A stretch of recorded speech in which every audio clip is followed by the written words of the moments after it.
Hello, Pisces. Welcome to your weekly forecast for January 23rd through the 29th. I'm sorry. I know I've been away. I haven't been posting. And I did not want to leave you another week without a forecast. I know it's a late post, but better late than never. We're going to see what's coming up here for Pisces, Sun, Moon, and Rising. See what messages are coming up here for the Pisces Collective. One more shuffle. Let's get right on into it, my darlings. Move you all just a tad bit closer. And the first card we have coming up here for the Pisces Collective is the Eight of Cups. Pisces, my darlings. You may be feeling a little lackluster. You may be feeling as though something is missing in your life. Now, traditionally, a lot of readers will look at Eight of Cups as like a career change card. So some of you maybe are manifesting in the current new moon energy. You may be manifesting a career change. You may be changing course or changing path in terms of how you're making your income. Eight of Cups is a card that comes up for me in my readings when there's a sense of like something is missing. And it's because we're attaching our sense of happiness or fulfillment to like goals in our life. We're saying, okay, well, when I accomplish this goal, I'm going to feel really good. And you work your butt off and you accomplish it. And you're like, well, I'm proud of myself that I accomplished it. I'm happy that I did it, but something is still missing. So I must have focused on the wrong goal. And I'm going to be happy when I focus this other thing instead. And so Eight of Cups tells us that we really, really need to work on our spiritual connection because that's what's not allowing us to feel satisfied. Your angels and guides are like, Pisces, you're working so hard. The last thing we want to happen is for you to work so hard and to feel unfulfilled after all the hard work you've done. So in addition to whatever you're doing, working towards your goals, make sure that you're staying on top of your spiritual practice and that you're strengthening your spiritual relationship and connection so that you can really, really feel satisfied and enjoy the fruits of your labor. So you don't find yourself in another situation where you're like, something is missing. I must have focused on the wrong thing. The next card coming up here for the Pisces Collective is the Fool. And here it is. It's that leap of faith. You're wanting something more. You're wanting to go in a new direction. And the Fool card tells us we're being led and guided to a certain path. It might not make sense to some people. Pisces, I feel some of you are feeling like people are looking at you like now you're doing the exact opposite of something. Like you're doing a 180. Like you were going down this path and now you're going down a very opposite path. But you're feeling led and guided to do it. So the Fool card is giving you confirmation. Yes, you're being led and guided to make these changes in your life. But the Fool card also tells us, look before you leap. Have a plan. What do you need to make this transition? Don't go leaping with a sense of unrealistic optimism or telling yourself, oh, well, I'm going to manifest instantaneous results. It doesn't always work that way. So if you are doing a career change, what are some ways you can set yourself up to do that so you're not freaking and panicking in the meantime? What are some ways that you can take these steps in a way where you have layers of protection for yourself? You want to have a plan. Like you might be pursuing something you're feeling led or called to pursue, but you also want to think about, okay, what do I need to do to sustain myself through these changes, through these transitions? And so that might mean sitting down and figuring out a budget. That might mean sitting down and figuring out a temporary alternate source of income as something else is getting going or as you're working on something else. So make the appropriate preparations so that you can take this leap into a new endeavor or new direction. The next card coming up here is the Nine of Swords. Pisces, I feel like what Spirit is saying here with the Nine of Swords is you're unhappy in a situation and you're being led and you're being called to take this leap of faith. But you're scared to do it. You're scared to take the leap of faith. You're scared to go in this other direction. And in this instance, I don't feel that you're necessarily scared about what might go wrong.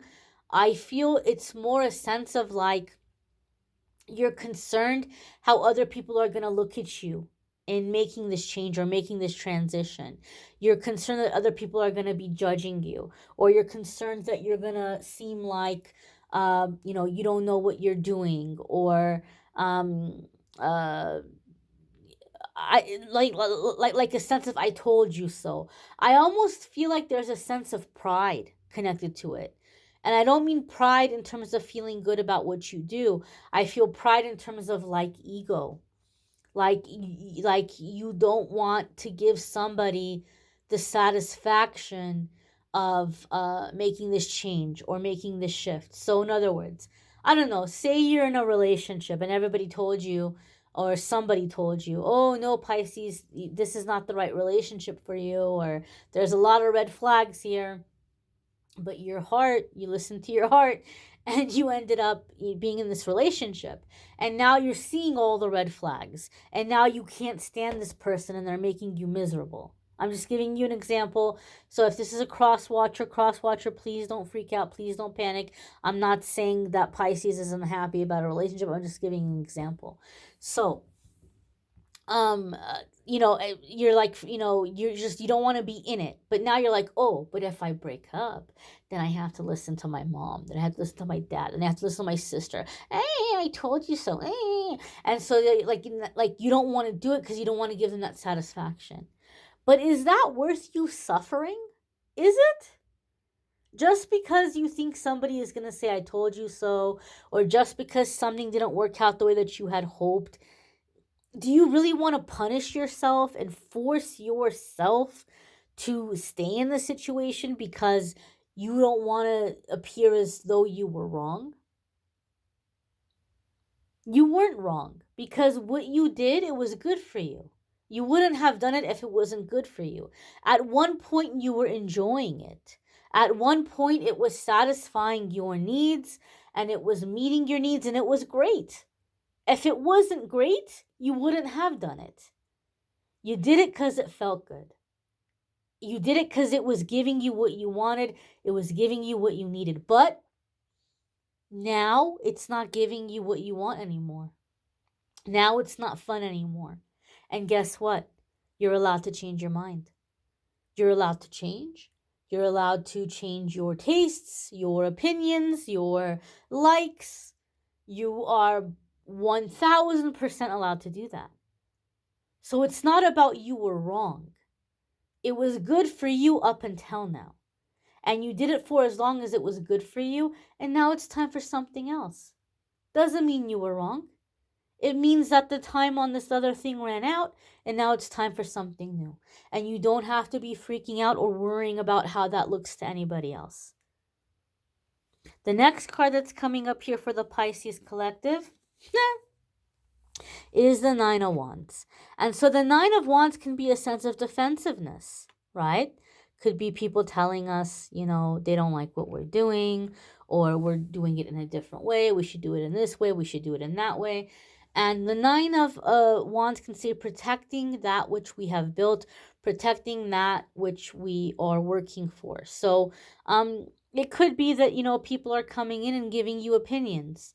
You shouldn't do this. You shouldn't do that. Blah, blah, blah, blah, blah, blah, blah, blah. But the Nine of Wands is you're protecting your space. You're protecting your work. You're protecting your efforts. And you have experience. You don't have to be scared about, making the wrong choices or making the wrong decisions. You have experience behind you. Every single one of these wands belonged to somebody who came and tried to take this poor guy out. They tried to take him down, but he fought them off. He won. He took their little stick away. He stuck it in the ground behind him as this little, token of victory, as another tool for his little arsenal. And we see he's not without injury. There's this bandage here, but he's still alert. He's still standing. And every single one of those battles gave him experience. Nine of Wands says, Pisces, you don't have to be scared, because there is absolutely, positively nothing new under the sun anybody can come at you with. You've seen every dirty little trick. You've seen every little manipulation. You know what the red flags are. And as long as you're staying alert and allowing your intuition and your experience to guide you and say, oh, we know what this is. We've seen this before. You're not going to give the wrong thing a chance. You're not going to make the wrong decision. You have enough experience, and you can trust your experience and stay alert and know that you'll make the right decisions moving forward. You may want to check out your moon sign, your rising sign. Some weeks your moon sign and rising sign might resonate more than your sun sign. I will have a playlist in the description so you'll be able to watch the other videos. If you would like to schedule a private reading with me, there's a link in the description that will take you to my scheduling page, calendly.com/amethystangelite, and you can schedule a private reading with me there. I thank you all for watching, liking, sharing, commenting, subscribing. I hope you all have a fabulous week ahead. Take care and be well, my darlings.